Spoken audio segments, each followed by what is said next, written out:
पेड़ को दीमक लग जाए या आदमजात को गम,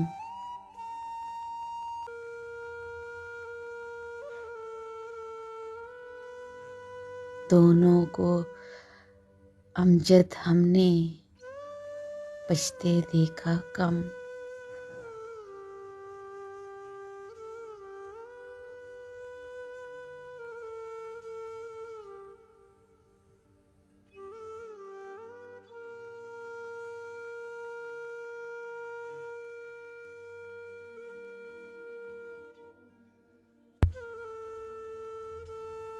पतझड़ की दहलीज पे बिखरे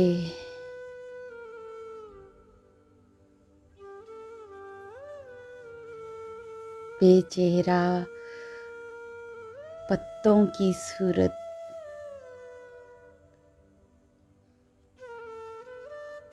हमको साथ लिए फिरती है।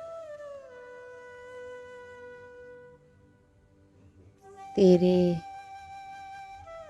ध्यान की तेज हवा